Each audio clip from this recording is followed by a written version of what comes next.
Hello, everybody. Welcome to the Bad Guitars podcast. My name is Andrew. And my name is Scott. And this is episode number 46. We're almost to 50. Damn. Yeah. And once we hit 52, I guess that means we've pretty much been doing this a whole year. So. Does it? Well, no, not quite, because we did have a couple weeks where we did 2 episodes. So that's true. I would say episode 56, 57 is probably where we're going to be at a full year. Doesn't really feel like it. It doesn't. In other news, I'm looking at my arms in the camera and they look huge. Huge? Yeah. I don't think so. Like I don't think so. It's the way you're sitting. Okay. Yeah. So music news. So back to we'll just go over some new stuff on our end. Okay. If you watched or listened to last week's episode, we brought in a new co-host, Ernesto the dog, who unfortunately we had to we were just fostering him. We had to take him back. Yeah. We did that today. That so didn't work out. No more really dog well. co-host this episode. Sorry about that. Yeah, it's just once the dog starts biting your toddler's ankles, it's yeah. Luckily he was a small dog and he wasn't actually. I mean, it wasn't really bad. No, it's just he was playing too rough, and then our son started trying to play rough back to him, and he's 2 years old, so he doesn't understand that he cannot play rough with a dog that is that small. Yeah, a dog that's only like 15 pounds. But yeah. Well, any dog really, he shouldn't be playing rough with them. But yeah, it just ended up being a situation where, like, at first the other 2 dogs were getting along with him just fine. Our son was getting along with him just fine, and then as the week progressed, it just kind of whole situation fell apart. And then we were not able to sleep because he wanted to sleep on the bed with us. Yeah, the dog would not let us sleep for the past week. Anyway, other than that, we also have an issue with, and I posted this on Threads, and I got some responses back on it, so we should probably try a couple of these different things. But we have. What are we talking about? We have some ants. Oh, yeah. In our music room. Well, everywhere. Now, we had them in the kitchen because the dog tracked them in somehow. I don't know if he was laying in an anthill and then brought them in with him. I think that's what happened, though. Which might even be what happened in this room. I don't know. He was only in this room that one day that we did the episode last week. But I think he was messing around with that ant. What's that? Anthill? The anthill. Yeah, there's an anthill outside. down back in the corner of the backyard. But anyway, so the music room, you've probably seen us. We very rarely ever have any kind of, if you watch the video version, we hardly ever have drinks in here. We don't really bring food in here. Kat brought ice cream in here one time, like 6 months ago, and the people in the comments didn't let her forget about that. You guys went crazy about the ice cream, but whatever. Yeah, but we don't bring food and drinks in here. No. So it's really weird that, these ants, and we don't know where they're coming in from because there's one window on that side of the room to our left. And there's no other openings other than the vent in the ceiling. And I don't think they're coming in from the ceiling. So anyway, I posted on Threads, should I be concerned about the ants getting into, like, let's say, like the interface inputs or something? That's what you're concerned about? Or the amps. And, I thought you were concerned about I just the don't baby. Know. Well, yeah, the baby, but he's across the house. Yeah, but sometimes he visits. But this room in particular, there's not really any moisture for them to get in here. There's not any food, and we're not sure exactly where they're coming from. But the only area of the room that they're in is the desk right here in front of us and the wall behind it. And it has me even wondering, are they coming in through, like, the outlet somehow, like through the wall? Crawling in through the outlet plate cover. So we had some good answers on Threads about what to do in that kind of situation. But if you have any suggestions, viewers, listeners, please let us know. Especially if you've ever experienced this in particular in a music room. Is it the humidity? Is it the foam panels? Do they collect moisture somehow? But again, we haven't seen them on that side of the room. They're just on this side that does not have foam. And I haven't seen them, like, where the drums are. They're not over by the drums at all. No. And that's where the window is, on that side of the room. The drums are on that side of the room. It's just this wall in the desk. And it's only maybe like 10 to 15 of them at a time. Yeah. And they're pretty small ants. Just start talking about ants and somehow I feel itchy right now. I feel like they're on me. I don't know. It's not so itchy. Yeah, it's just that thought of, like, you think it's like, happening. I feel they are going to be on my ears. Yeah. But yeah, so that's been our weird kind of week this week. Did sell some gear. But you bought some too. I did buy something, but I put out a video this week on the Mythos Herculean Deluxe. We talked about that last week, so if you guys haven't got a chance to watch that, I'd really appreciate it. But I've been getting some good responses on that as well, about people that felt the same way I did. Of it's irritating when you want to watch a demo for a pedal or a review for a pedal, and it's just people playing blues riffs, or in some cases, some people are talking about like metal riffs as well. Over on Facebook, they were talking about, they hate not just blues, but like metal riffs. Not that they hate those genres, it's just, it's not everybody plays those two genres, but that seems to be what most gear is, the genres that it's demoed with. So I know, I feel like that might be where I go with a lot of these videos moving forward, is like, here's how I would use it. I'm not going to focus on how other people might use it. I'm going to just say, like, hey, here's the genres I play. And maybe that'll be like my little corner of YouTube, just, here's what I do and whatever. So maybe that's, because we've been kind of figuring out, we were such a small channel for YouTube videos that we don't know exactly where to go with certain things. Well, that's true. So it's kind of cool to finally like have like a direction to take it a little bit and see if maybe that's gonna work or not. Yeah. Other than that, we have some pedals and stuff to talk about, some guitars. Are you gonna talk about what you got? I was gonna wait until the next week. Okay. I don't know. Okay. Yeah.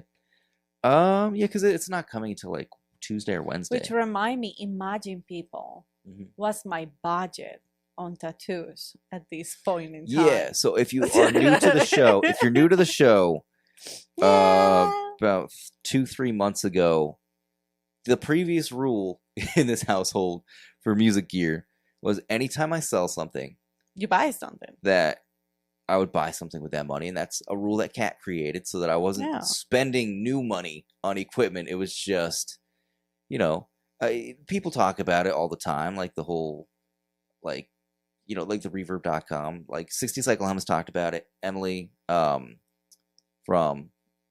the, Emily the harpist. Sorry. Yeah. I don't know. I drew a blank there. Emily Hopkins. They talk about all the time. Now they're all sponsored by Reverb, but like, they have the same branding about it, is, the gear math thing, which is something I've done previous to Reverb. I've been doing that since the days of like Craigslist and Facebook Marketplace and stuff. Like, I've always traded gear for other gear, and I've done that as long as I've been playing. So I don't know. I just think that was a cool rule that you were cool with that. And yeah, but sometimes I put the rule because when I met you, sometimes you will sell things. Yeah. And you will spend the money like buying food or buying other things instead of buying like an instrument. Because sometimes we had like other things going on, but like, for the most part throughout my life, that's been like the main thing. If I sell something or I trade something in for then another you get piece, something else. Yeah. But I wasn't strictly following that, but like that was, But I made it a rule. Yeah, you made a rule so that I wasn't just spending money. Yeah, so you were not just spending money. But then about, what was it, 3 months ago, 2 months ago, whatever. I added a rule. You changed the rule, kind of. Well, that one's still in place for the most part. Because that one is still in place. But anytime I spend any kind of new money or any kind of money from our bank account on a piece of music equipment, I then owe you a tattoo of the same value.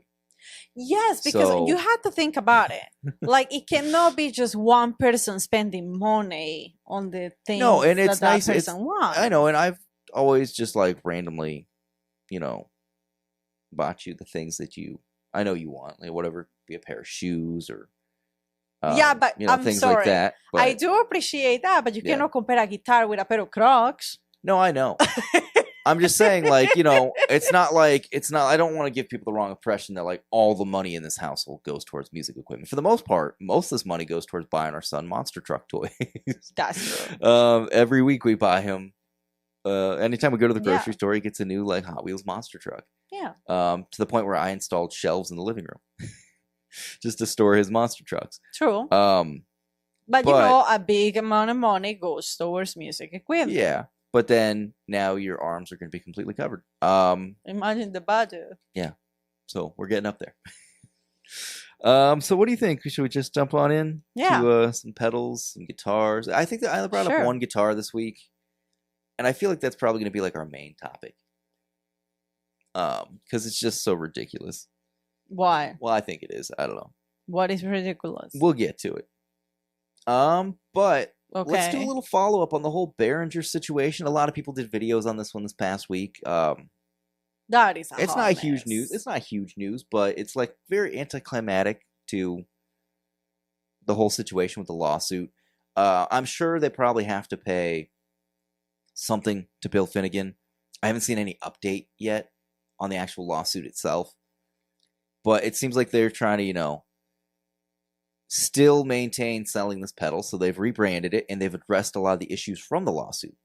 They put the Behringer branding on the front of the pedal, because previously it didn't say that, it just said, Centaur with the logo. Okay. So they changed the name to the Centaura, and they changed the logo. They took off Bill's, Centaur logo, and they put this like AI generated one where he has 3 fingers on one hand and 4 on the other.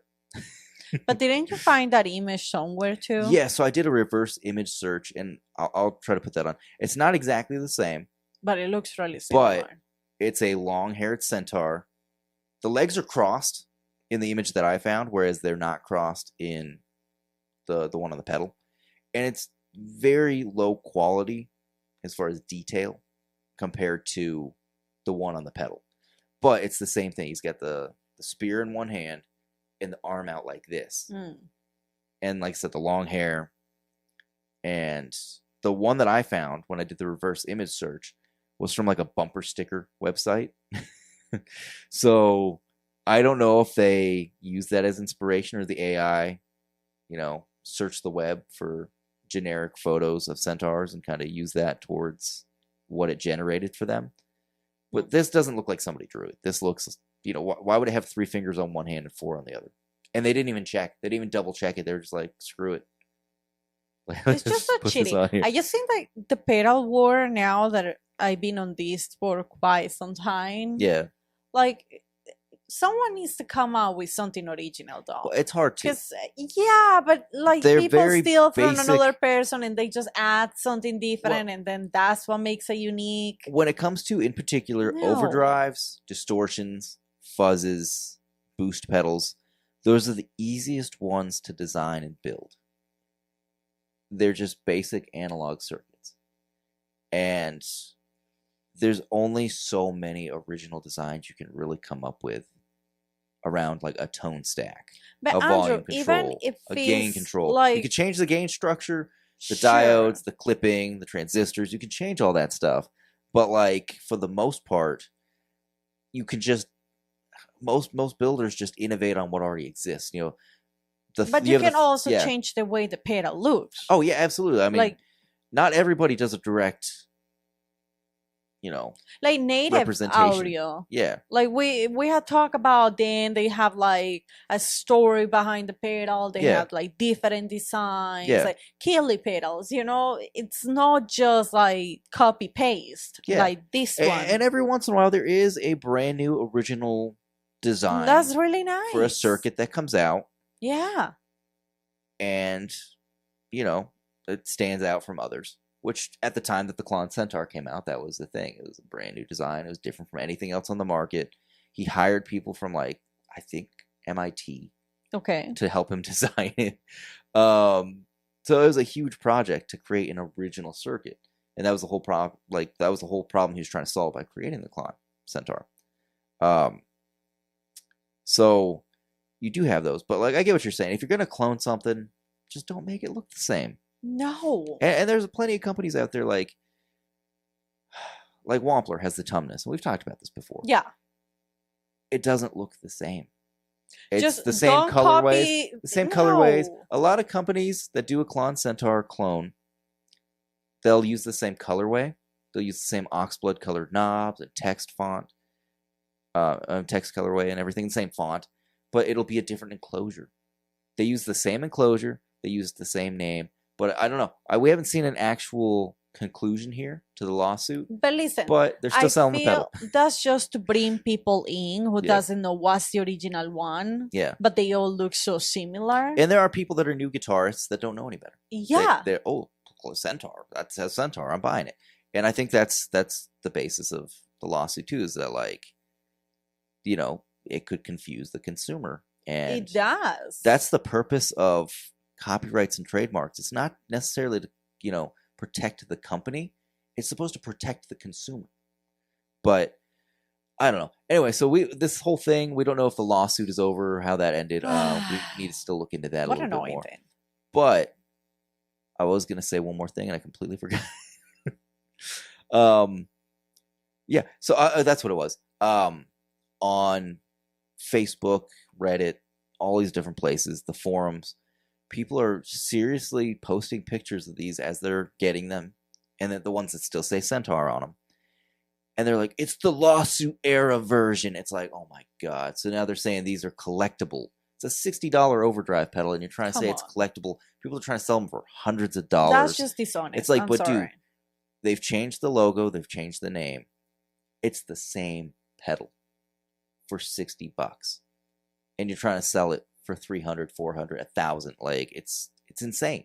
Like, they're expecting this is going to be, and I don't know who they are, but the people that are listing them for that price are expecting this to become as collectible as the Klon itself. So it's ridiculous. That just makes me so upset. But on that note, Behringer released another clone this week. This is the Behringer BM15M Murph Box Multiple Resonance Filter Array Pedal. That's a name. Okay. This is a clone, of modified what? Clone this time, of a Moog Foger filter. So there was a whole series of Moog pedals that they did for a while. I don't remember how long they had these out. I remember when I first started playing guitar, they were still available.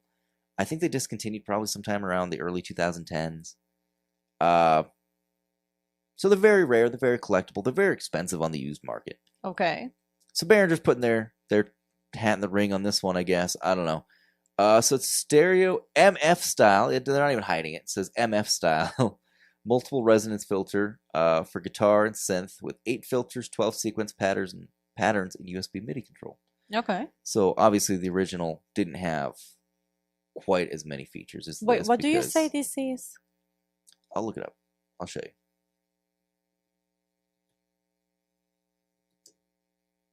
So they had a whole line of them. They had filters. They had, Warm Audio has one as well. It seems like Behringer's just trying to copy everything that Warm Audio does at this point. All right, so here's the original. But what is a filter on itself? Like, what is it doing? Filtering what? Frequencies and sweeps. Kind of like a wah pedal, but you can set certain individual frequencies to do certain things. So does it go before or after a pedal? Or both? It is a pedal. What are you asking? Like, what would you put before that? I would put this towards the beginning of the chain. Personally, I would put it towards the beginning of the chain. Why? Usually I just would with most filter effects. Okay. Some people do consider it to be modulation, but I feel like it does the best like towards the beginning, in my experience. So here's like the Moog line. Okay. So they had a bunch of different ones out there. I think it was like $700, $800. There's one for $1,700. Okay. So those are the Moog pedals. They've been discontinued for a long time. Here's somebody trying to sell a package of 3. $2,000. $2,000. Okay. You can buy the plug-in versions right here for $150. It looks like you get all of them, all 8 of them. Now, like I said, they've been discontinued for a long time, which I don't know why they ever discontinued. These would be a huge seller today. Okay. So you have like the actual slider filters right here. You have animation, envelope, mix, rate, and pattern. You have a drive control and an output. 3 LEDs indicating drive, bypass, and rate. Foot switch on the back panel. Audio input. You get a bunch of different foot switch options in the back. It looks like for envelope, mix, rate, LFO sweep, tap, and step. There's MIDI. There's USB-C. There are stereo outputs. And they're asking how much for this thing? 179. 179, which, yeah, the Moog one sold for a lot more when that first came out. Okay. I don't care to go much deeper than this. It's, you know, it's just another clone that they're working on. It is a little different from the original, but oh well. You know, I wouldn't be surprised if they put out a whole series of this. If they do like the modulation one, the ring modulator, a bunch of different ones. I'm sure they will. A phaser, because why wouldn't they? It's Behringer. No, what else do you have? Let's see. We do have the Trinophase from Supercool Pedals. Okay. The Trinophase is an all-analog OTA-based phaser that is I can't even talk. Phaser effect that is based on the legendary Ross phaser pedal, but with many modifications and setting options that make it capable of achieving classic phaser effects and much more. Now, as of right now, it's Saturday night, June 28th at 9:10 p.m. Mountain Standard Time. There's only 2 left in stock before it goes on back order. I think it's a cool looking pedal. How many were available though? I don't know. No. It went on sale. It went on sale a couple days ago. How many were available? Went on sale a couple days ago. Okay. Don't know much else about it. They look super cool. That's the name. You get a keychain, a button, looks like a sticker, a pick, a little bag to go with it, and a manual. That's cool. Really cool, like classic, like 70s look to it. Looks really nice though. The big knobs are reso and rate. Small, are those knobs or buttons? They look like buttons. Let's look into this a little bit more. It's a unique sound including phase sweeps, rotary style univibe oscillation, format like voice effects, manic vibratos, and more. 4-stage and 8-stage phase effects via the red depth switch. 2 unique LFO modes with the green/length switch. Phase-based pitch shift mode via blue/mode switch. Reso knob for aggressive or subtle feedback control. Rate knob for a wide range of phasing effects from subtle sweeps to near self oscillation. It's all analog, true bypass. Let's see, eye-catching nostalgic design and inspired by the legacy of the Sony Trinitron. Let's look up the Trinitron real quick, because I don't know if I'm familiar with that. What is that? Did I type the wrong thing? Is it the panel of the television? Are we? I was about. Oh to yeah, ask. Look at that. Yeah. Yep. Oh, it kind of looks similar. Yeah, I old school guess. TV. Cool. Okay. What was the price on this thing? I already forgot. $219. Okay. If you're in the U.S., there's probably going to be some import fees on that as well because it's coming from Canada. I don't know. I have no idea what the fee situation is like anymore. I don't know what the imports are. Well, it's $219 without counting any kind of yeah. fees So actually, it might even be after. I have no idea. I don't know. I don't know anything anymore. The world's gone crazy. We've done some pedals. Yeah, the rest that I have is pedals. I just have an amp and some other stuff. Give me 1 second here. That's it. That's the thumbnail. Okay, so that was the Trinophase from Supercool Pedals. You're gonna let me in the video yawning? No, I edited that part out. If you guys saw a part that looked like it was edited out, that was for yawn. Maybe I'll just leave it in. I don't know. I even cry. You cried. October Audio announced a new pedal. It's not out yet, but they announced a new pedal. How do you say that? Ubiquiti. Ubiquiti? So preview. It's a preamp frequency emphasis post-amp tone shaper. Dual amplifier with a hot second stage. Op amp choice influence with character and is socketed. Stock will be a dual 741. Soft and hard clippings on the toggle. Diodes are a mix of silicon and Schottky. Andrew. Yeah. That name looks like an illness that I will have after going to the OBGYN. What, Ubiquiti? What do you have? I have Ubiquiti. Ubiquiti. I guess so. It sounds like an illness. Anyway. Art is eerily reminiscent of Soul Train. Yep. the John Coltrane album. Okay. I have no idea who it is, but it looks like the album. Yeah, so you have 1, 2, 3, 4, 5 knobs on this. Nope, that's 4 knobs. I can't count. So volume, gain, pre-clip, filter. What am I missing? Volume, gain, pre-clip, and filter are your 4 knobs. And then you have a toggle switch that goes between drive and distortion. No idea what it sounds like yet. He was just announcing that it's coming. Okay. Ubiquiti. Yeah. Looks cool. I like all the October audio stuff. I think it all looks cool. I'm not saying it doesn't look cool. Well, do you remember a couple months back we covered the Transients? Yeah. When that one came out? I'm just saying really the name sounds like an illness. It's not, though. I know it's not, but it sounds like it. Okay. What else do you have? I don't know if we should jump into the main topic of this episode. Let's just talk about whatever you have, and then whenever you want, we can jump into the main topic. You know, let's do this Fender amp. Oh my gosh, you're just like my mom. Do you want to talk about this? Do you want this or that? And then she just asks whatever the fuck she wants. You're just like that.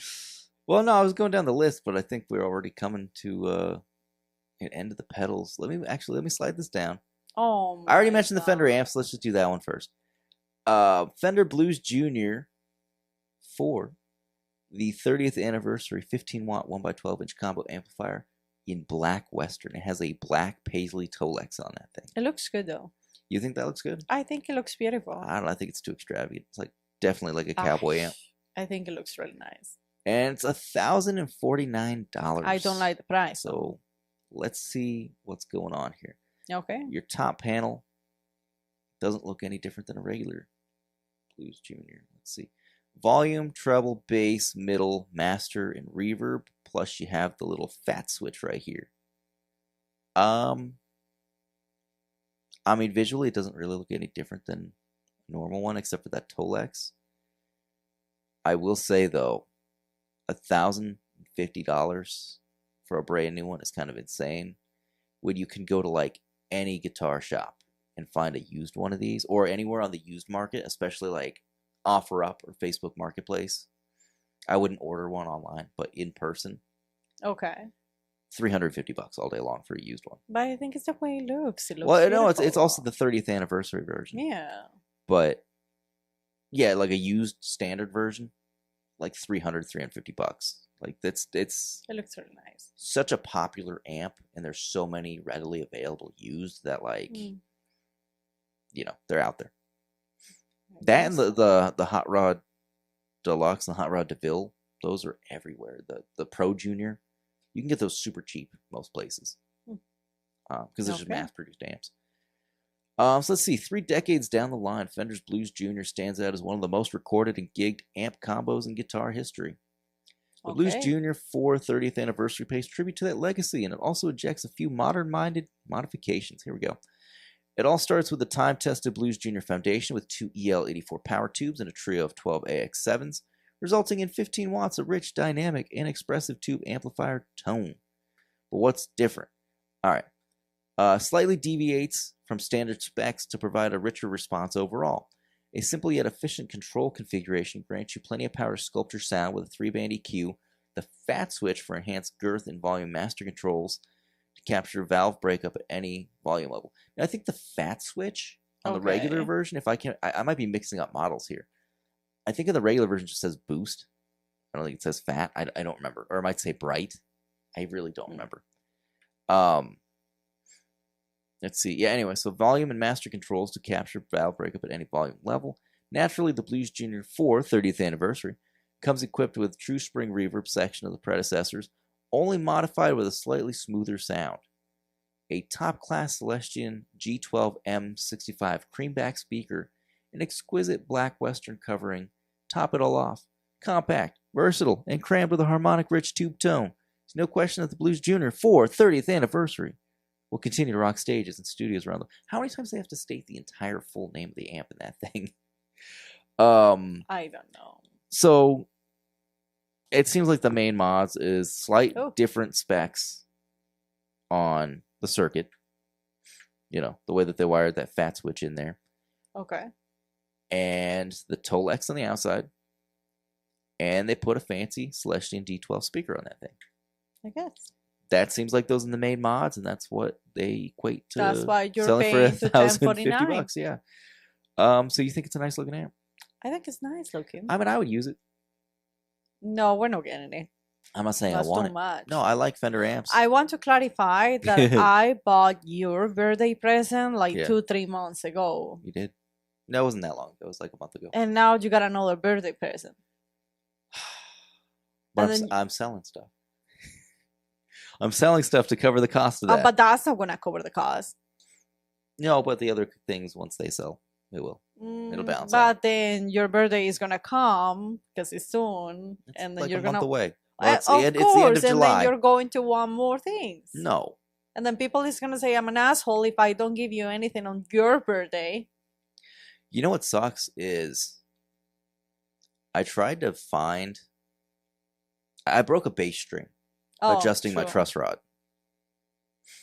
Which I had never seen happen. But these were fairly new strings too. Yeah. But I was just adjusting the truss rod, and I didn't even make it like a quarter turn. And the string just snapped.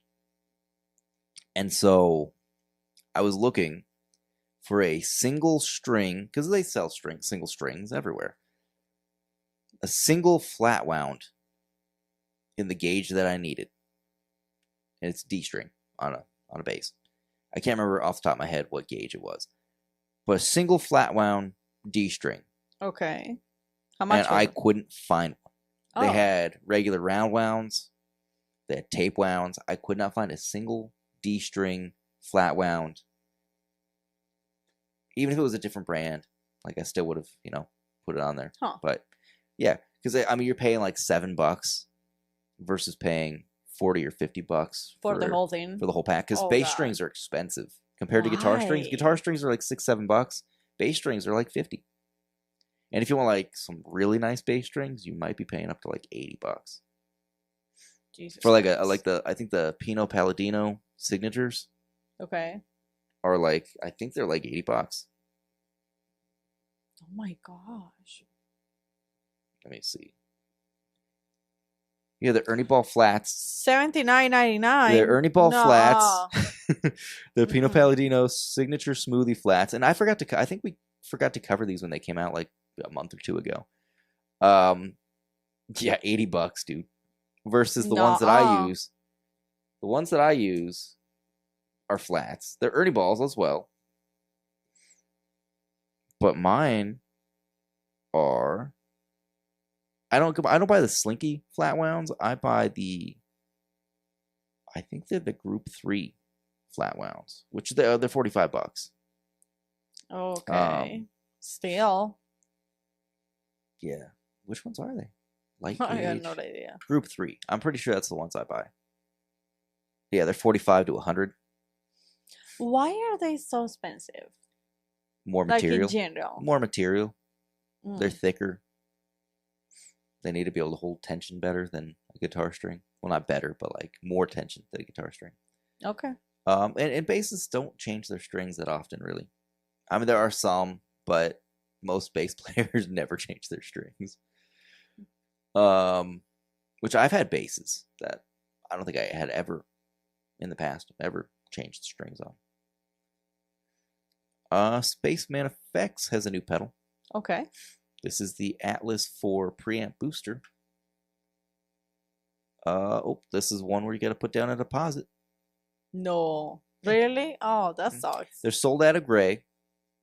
You can get it in white or black. Looks like your initial deposit is you got to pay $39. They were doing this before too, as well. Why? I don't know. The Atlas 4 is a booster, a preamp, and a tone enhancer. With the natural tone of wide dynamic response, it adds extra dimension to your existing tone without compromise. Classified as a clean boost, the Atlas 4 offers 2 levels of harmonic enhancement, adding richness and sparkle with up to 15 decibels of boost power. Okay. So those are your controls. You have what I assume is volume there in the center. Okay. Or boost amount. Thrust, on and off, and axis, shift or origin. I just don't understand. guitars. So The 39 bucks, is that part of the 249? Yeah. Yeah? Okay, gotcha. Shipments are estimated to begin July 25th. The gray edition is extra limited due to the vintage indicator. Let's see. Anyway, yeah, look at that. The demo right here. He has lounging guitars doing the demo on the page here. He's based in Phoenix. Really? Lounging guitars, yeah. You know what that deposit in the 249 remind me of? What's that? The $700 tattoo. Oh, so yeah, you want to go back to that? So talking about the tattoo thing earlier today. Jesus Christ. Sorry to get off topic from music stuff real quick. No. It's just that amount of money to remind me that. Yeah, so you want a specific tattoo. Yeah, I do. And it's fairly simple, and you want it to be fairly small. It's small. Like 2 inches by 3 inches. That's what I wanted. And small. Like really small. For some reason, every shop around us, they want you to go in person to do a consultation for them to even tell you what the price is. And a lot of them, I guess nowadays, they want to charge you money just to do the consultation, even if you decide you're not going to go with that shop or that artist. Now, we have a regular guy that we were going to in Phoenix. We've even made the drive out there. Yeah. It's just kind of far though. He's on the edge of Glendale. So for us, from where we're living right now, he's almost an hour away. Especially if traffic is pretty heavy on any particular day. But that guy, the integrity of the whole tattoo thing is like, it makes sense if like he doesn't want to share the design with you, because you could just take this screenshot to another artist and say, I want this. Can you do it cheaper than this guy quoted? There's a whole ethics thing to it. It's understandable for the artist to not want to share the design with you in advance. That's why usually they come up with like 2 or 3 designs, whatever. Now, you have a specific thing, which is a Bluey tattoo. The character Bluey. And we decided to stop by one today. You went inside, and I don't know what happened when you were in there, but you were gone 30 seconds and came right back. No, I went inside the shop and I say, hey, I just want to know how much will it cost, like this Bluey tattoo. Maximum like 3 inches. I don't want anything big. I don't want like any kind of background. I just want the character. With color though. With color though. Yeah. I just want the character. Like 2 by 3, whatever. That's what I want. Yeah. Really small. 3 inches tall, 2 inches wide. And the guys say, yeah, like there's no problem. It will take me about 3 hours. That's $700. I almost thought that he was joking with me though. But I was like, 700? Look back at me and say, yeah, 700. Do you want me to do it right now? Yeah. I was like, oh no, like I'm gonna schedule an appointment. Give me a car. It's okay, just give me your car. 700 is insane because like the guy that we go to does really good work. He does. He covered up a really terrible flag, like Black Flag, the band. I had a tattoo that a friend's brother had given me years ago, and it healed horribly. It looked terrible, and this guy was able to completely cover it up like it was never there. Yeah. Now he put he does like the traditional like Sailor Jerry style tattoos. He did one for me that's probably like 6-7 inches tall by about like it wraps around about half my arm. It's really beautiful. And he did that for what? $200? $200. And then he gave you one that's very similar on your arm. It's pretty much the same. But mine is bigger. It's the same lady's face, but different hairstyle and like flowers in her hair and stuff. For about the same price. And he gives you the quotes on how much it's going to cost. Yeah. Up front, because he already knows how much time it's going to take him. He knows the dude's got it down. Now he gives us quotes in advance. Obviously, he doesn't show the designs in advance, so he comes up with multiple designs all at once, and then you pick which one you want which one stands out to you, or if you want multiple, he can do both of them on you. But that's kind of what I'm used to, the way that he does it, and I don't know if that's like an old school version of doing it. But anywhere else I've gone prior to him, that's kind of how it is. Except for the guy that did like the stripes on my arms. I don't know if you guys have seen that in the videos that we do. That was a guy that was still an apprentice at the time, so he was still learning how to do things that go all the way around the arm. So he gave me like super discount on that, and he did like the dots and stuff that I want to get covered up. Those don't look that good, but like that guy didn't charge me much for doing large sections of my arm. But that guy had the same kind of deal where, like, you know, tells you the price in advance. If it's going to go over a certain time limit, they'll start charging you by the hour, or perhaps they tell you up front it's this per hour.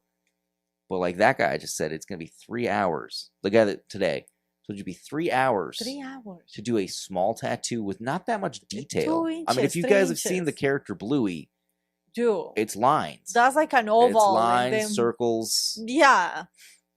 It's not a complicated design. It's not. And he wouldn't have to actually draw anything. He could just, what a lot of these guys do now is you send the image to them if you're sending them a design, or they get one off the, you know, internet. If it's a character like that, if they're not doing an original design, even if it is an original design, I know we're getting so off topic, but they can print it off onto the transfer paper. And like if he's doing just the character Bluey, the exact one that you wanted, he's not doing any of the work as far as the design. He just prints it off, puts it on your arm, peels that thing off, so you know it's got that ink lines on you, and then he just tattoos it and then fills it in with color. No, there's no shading. Like Bluey doesn't have any shading or anything. No, it's just simple. No. In my experience, that would be at most, after paying a tip, about $300. Dude, I was so shocked. No, that's what I'm saying. Like this specific pedal, because it has a deposit. Yeah, deposit. That makes you think of that guy. I guess because it's still fresh. It's still fresh. It happened today. A $30 deposit for the appointment, for telling me $700 it will cost. God, no. But anyway, I think we should get back on track. Yeah, let's get back on track. But anyway, Spaceman. We've talked about Spaceman a handful of times. Every time they put out a new pedal. I used to have the Saturn 6. I think that's a great booster. Talk about how that's one that I kind of regret selling before having my current amp setup, because I think you it'd be regret really good. selling everything. Well, because when my setup changes, it's like that probably would have been good with this amp, like, or this would have been good with this guitar, the pickups on this guitar. Anyway, a couple different Caroline pedals. I don't know when this one came out. I think this might have been last week, and we mixed. Did we cover this one? Big Lucky? Don't recall that. Okay. So this might have been a reissue or another. Let's see. Wait. Okay. Cataline? Cataline? So what? It's Caroline. Yeah, it's Caroline Guitar Co. Okay. But they changed it to Cataline. It's for B's Music Shop. Sorry, I should have led with that. I'm sorry. B's Music Shop that does all the cat themed pedals. Oh, that makes more sense. So it says here in 2024, this is why it looked familiar to me. In 2024, they released the Lucky Cat Fuzz. Okay. And they changed it for 2025 to be the Big Lucky. To make it less confusing with the Lucky Cat 2024. Okay. So it's a different take on the Caroline Hawaiian Pizza Fuzz, for those that are probably more familiar with that design. So the Big Lucky, they just changed it up a little bit. I don't know if this is sold out. It probably is. No, it looks like it's still in stock. $189. It's in stock. Looks cool. I don't know what the labels are supposed to be. I mean, it's 3 different things of a cat here. There's one's purr. Looks like one is that a nap? Or he's jumping through a hoop or something? Yeah. And then one is the cat just saying meow. Okay. And it says thick and chunky underneath the name. Thick and chunky. Chunky. All right. Not just chunky, chunky. So that one came out. But then there's another Caroline pedal from this past week. I believe this came out on Monday and sold out like immediately. This is the Alpha Gain 2 Full Throttle, special collaboration between Caroline Guitar Company and Alexander Pedals. All right. If you know, you know. It's an absolute gobsmacker of an unobtainium drum drive device with a mix of silicon and NOS Soviet germanium diodes in the clipping section. With a stylish and timely, I cannot. This has been happening to me a lot lately. Like, I don't have any water or anything. I'm just Mouth's getting dry. Anyway, there's only 50 hand-wired units that'll be made, and when they're gone, they're gone. Okay. We'll sell them till the shelves are clear, but we'll be bringing this one back. The Alpha Gain 2 has gobs of gain on tap, 2 distinct modes via the full throttle button on the side, more sparkly princess power than a magic pony, and Martin DeBurgi once said of Spinal Tap, "You'll be knocked out by its exuberance, its raw power, and its punctuality." That's right. Pedals will ship within 24 to 48 hours of purchase. Okay. So they're gone. These are gone. These came out on Monday. Oh, they were yeah, gone. they They were are gone Monday. I think when I saw the initial post on Instagram about this, it was update sold. One more pedal, Okay. and then let's get into our topic here.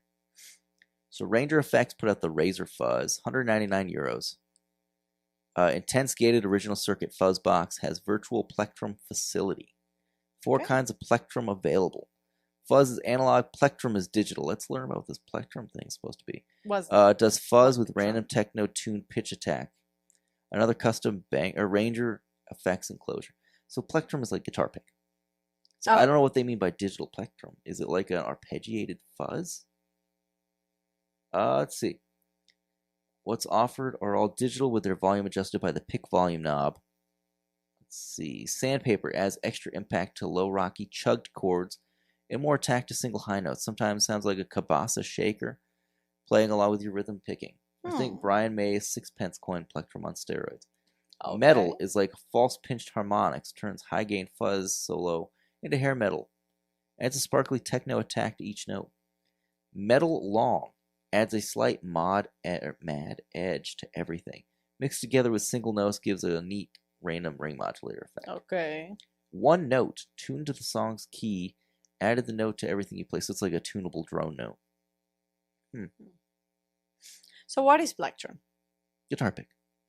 It's saying it's adding different like digitally like artificial like harmonics and stuff.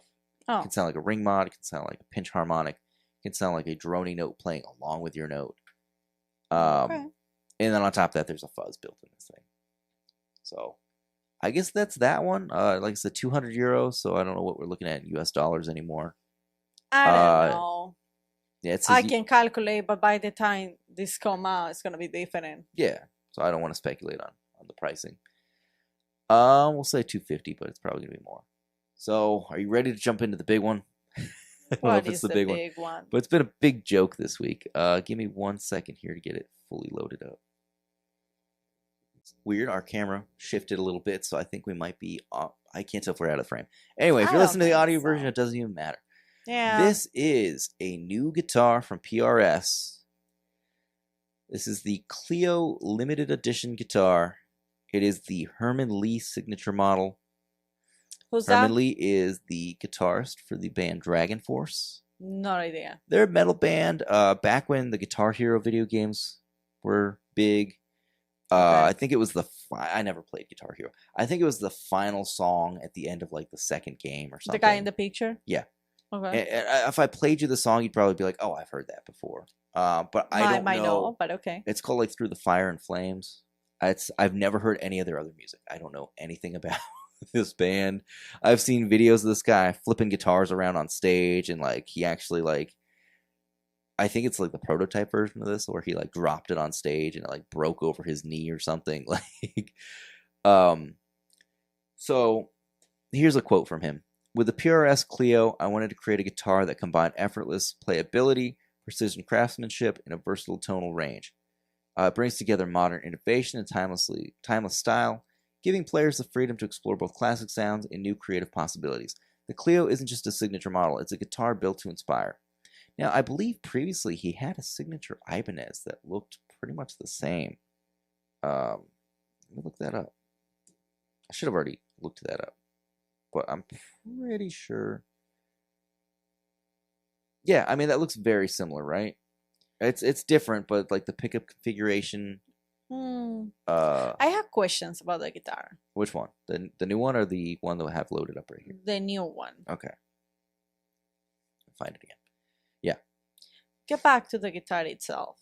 Yeah. So he loves the dual humbuckers with the single coil in the middle. He's got the Floyd Rose style bridge. Okay. He's got the volume and tone knobs. There's a blade switch. And what do you notice?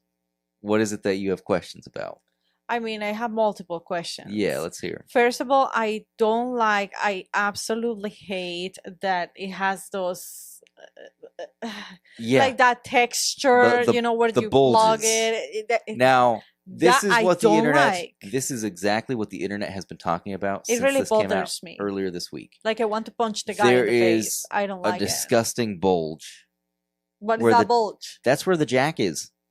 That's you plug it in right I know there. That's where the jack is, but why doesn't it need to be a bulge? I don't know. And why is there one where the blade switch is? There's these nasty fucking bulges on this thing. I don't like it. It looks gross. But that's the first thing that I don't like. Now, instead of the bird inlays, he has dragon inlays. Well, I noticed that. Which is cool to see a PRS that has something other than the stupid birds. I'm fine with that one. But hear me out. But look at the back. Look at the back. Oh my god. It has the same weird contours on the back. No. It has built-in strap locks that come stock. It's got a set neck. You have some really nice contours here. Like on the cutaways. The top is like... This looks like a bulky, uncomfortable guitar to play. Not just that. Look, the top is one color and the bottom is another color, right? I don't even mind that, yeah. No, I do mind because it looks like a peanut butter and jelly sandwich. Like strawberry on top and the bread on the bottom. That's how it looks to me. Okay. And then those bulks.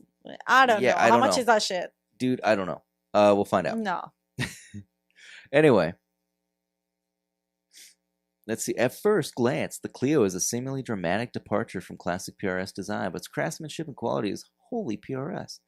Featuring PRS's tried and true combination of mahogany back and figured maple top with maple neck, the CHLEO's body shape and neck have been specifically engineered for this model. No, I hope they don't ever have a model like this again. The body has been modified in several ways from PRS's traditional profile. Of course it has. Most notably, it is remarkably thin, making it light enough for high-energy stage performances and comfortable for longer gigs. Oh, okay. The neck shape and neck joint were specifically designed to be comfortable and fast. With glow-in-the-dark side dots, you'll never lose your place. The neck is very thin front to back, with a slightly taller playing surface and 20-inch fretboard radius, with the neck joint and added surface area to promote build integrity and tone transfer. PRS's trademark scoop has also been modified for ultimate access to upper frets, where the last 4 frets are scalloped. Oh, the last 4 frets are scalloped. I have to go back and look at the pictures. If the CHLEO wasn't unmistakable already, the ebony fretboard features the unique Eclipse Dragon inlay pattern. Yeah, we noticed. It has Lee's signature series Fishman Fluence pickups at the heart of the PRS CHLEO. These are copper-free pickups that use layered PCBs for consistent noise-free performance. With 3 distinct voices and versatile switching system, the guitar offers up to 13 unique tone combinations. From fat, aggressive rhythm tones, God, just tell us what do the switches do? Okay. It says it works great with high-gain amps, solid-state rigs, modern tube modelers, DAW plugins, and CHLEO's pickups are built to shine across any setup. Does have the PRS fully floating tremolo. Oh, okay. While offering the tuning stability players love from a fixed bridge, delivering confidence and control in any situation. Only 200 were made, and I did watch Philip McKnight's podcast from this week. I listened to it this morning, and he was speculating these are probably already sold out. How much was that? That I don't know yet. I don't know. I just want to see any other things here. 24 frets. Sculpted top carve, maple neck, one-piece neck. It's got carbon fiber strength rods in the neck. A bunch of different specs we don't really need to see. Satin nitro finish. You get either the pink or that gray, I believe. Okay. It does have locking tuners, but okay, it comes with a case, I guess. It does have a USB rechargeable lithium-ion battery, so no more 9-volt batteries in these things. You recharge your your active pickups. It looks like that's a cool system there. Yeah, but that doesn't eliminate the volt. No, but not having to put a 9-volt guitar or battery in your guitar if it has active pickups. Now, I've never had an active guitar. I've never had an active bass. It's inconvenient. You know, the only active bass I think I've ever played in my life that I can remember was my friend Kristen brought over a bass that her dad had lent her. And I don't know if this was like his only bass or something, but like she played both drums and guitar. We had a band. There was a jam band where there's 5 of us, my brother, my former roommate, one of his friends, Kristen, and we all alternated on different instruments. We were like a jam band. Okay. So on every song, there was usually 2 drummers, 3 guitarists, and a bass player. And when she brought this bass over, because usually we would all just like use the bass that was there at the house, but it was like an Ibanez. I don't even know the model or anything. Anyway, it was an Ibanez bass, but she brought over hers, opens up the case, and it was like an 80s like Steinberger headless bass, and it was just so ugly. It sounded terrible. Let me find you a picture of that. But the first time she brought it over, nobody could figure out what was wrong with it. And I was like, "Oh, have you changed the battery in this thing?" It wouldn't work because there was no battery in it. Okay. So we just put a battery in it. It worked just fine. It was like this. It was this, but it was a vintage one. I guess you would call it vintage at this point. It was like 80s. Ugliest bass in the world. Didn't feel comfortable to play. Didn't sound good. So. They still make these. That's $500 for a brand new one. That is ugly. That's crazy. That is really ugly. It is very ugly. I'm sorry. No, it was a very ugly bass. Like I said, it didn't feel comfortable to play either. The tuning on it sucked because you tune it from down here. You turn I don't know these screws. I know thrill about that. So I'm not as I know thrill about the guitar that we're talking about. Yeah, I'm not a fan. Look at it has like the frets. Those are the scalloped frets. That's what I wanted to see. I wanted to go back to the pictures. So the last 4 frets are scalloped. Why? Which is where they carve out the wood from the fret. But why? I don't know. I don't know why they would do this on this guitar. And again, I only know one song that this guy plays. But Phil McKnight actually got one of these, and he did a video on it the other day. Did he like it? He bought it. He ended up buying it. But did he like it? Yeah. Yeah.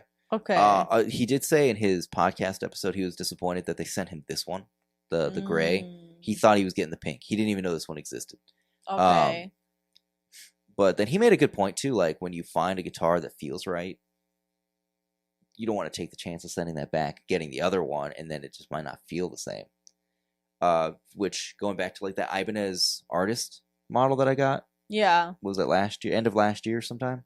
Middle of last year? I don't know. We were doing the podcast at that time. Where the first one arrived, very heavily scratched on the entire surface. But the neck felt perfect on that thing. And then when I sent it back and got the new one, I couldn't connect with the new one. It just didn't feel as good. And ultimately ended up getting rid of it. Yeah. But I ended up getting my my amp that I use now in exchange for that. So well, yeah. But yeah, I don't know. I think just the design is it's so ugly. It is. It is. I have a lot of complaints about it. Now, I'm not sure what the 13 pickup configurations are here. I'm assuming that's a 5-way switch, and you probably have push-pull capabilities on these. So I don't know how. Was that 5? That wouldn't be 13 though. If these are both push-pulls, that would be 10. That would be 15, would it not?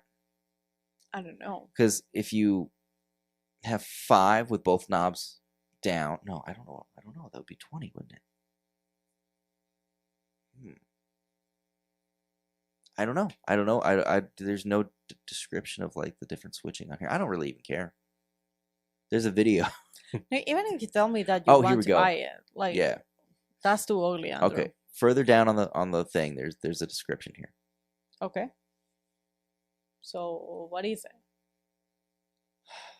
So there's a 5-way switch. Okay. With a push-pull volume. So that gives you 10, correct? But I think so. But wait, then that's only 12. I don't know. I don't know exactly. It's okay. Position 1, it's just the bridge. Position 2, oh, because you coil split. Okay, so yeah, 1, 2, 3, 4, 5, 6, 7, 8, 9. That's still only 10. But then there's a voice inversion switch and a tone bypass switch on the back. So it gives you 12. I thought it said there was 13. Was that? Did I misread that earlier? I don't know. Anyway, it's a guitar. I don't know. Let's look up the price in this thing. I just want to know how much people pay for that. Yeah. 6,000. 68.50. Holy shit. Okay. No. 68.50. Are both colors the same price? 6,850. Now it does say extremely limited. Call for more information. You can't even just buy it directly on like the Sweetwater website. No. You can pay for my lipo with that. Oh, here you go. That's no. Here you go. No. If you have Sweetwater special financing, if you have the Sweetwater card, it's only $194.09 a month for 36 months, or through a firm starting at $333 a month.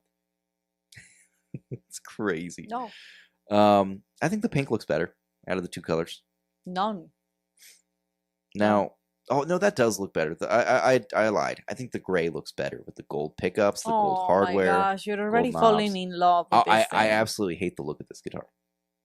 I don't That's understand. Expensive.